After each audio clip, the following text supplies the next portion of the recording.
It's not uncommon for me to get a question along the lines of, I wrote it, so now what do I do with it? It's a good question, and one without any easy answers. So don't think of this continuing series as those easy answers. These are just points to ponder. And this week, let's talk about networking via the internet. If you don't already have a Twitter account, get one. Then start following people relevant to the screenwriting profession. That includes professional writers, executives, screenwriting bloggers, agents, and managers. You'd be surprised how many of those people are on Twitter. And I'm on there, so you'd better follow me too. When I first got onto Twitter, I was slow to network with people. Every now and then I'd engage a TV writer, or I'd tag a director when I wrote a blog post about their work. But as I got comfortable with it, I found myself actually developing Twitter relationships with pros who I'd never met in real life. In several cases, after having substantive virtual interactions with some people, we met in real life. Now, I've not only made a number of useful business relationships this way, I've made some good friends. Now, some cynics will say that my success is an anomaly because I'm a known person in the screenwriting world, and thus that has made people more likely to engage me. There's some truth to that, but I also have made friends with people who aren't pros. A lot of them are fellow aspiring screenwriters, and some are just funny people who I happen to banter with on Twitter until it turned into a regular thing. I bring this up because more than a few of these people have read my work and given me notes. A few of them even passed my scripts on to their reps and other industry pros. It's a great way to network, even if you end up just meeting other aspirings. Eventually, some of those people will climb the ladder, and there's a chance that they might know someone who they can pass your work on to. But there's an art to making friends on Twitter. First, don't spam people. There's one guy who tweets me his log lines once a week.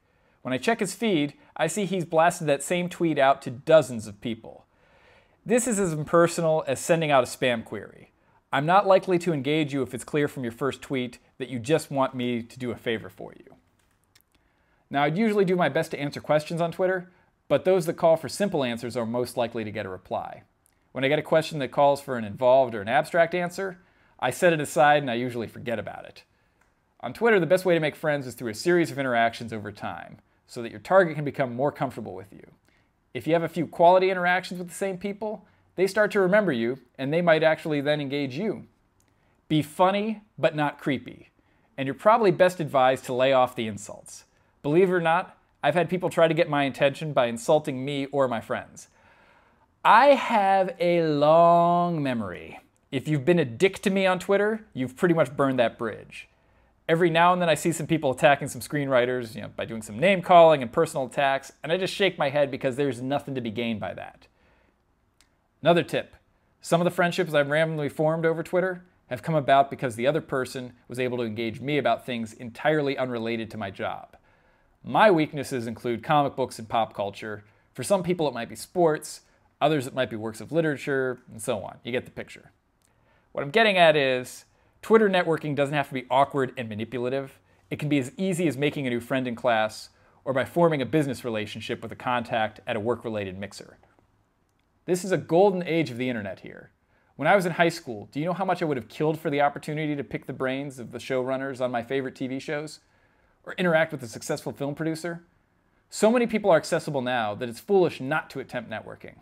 If you don't push too hard, you might make a connection that can pay off in the long run. If you got questions, leave them for me in comments. Don't forget to subscribe, and we'll see you back here in 1 week.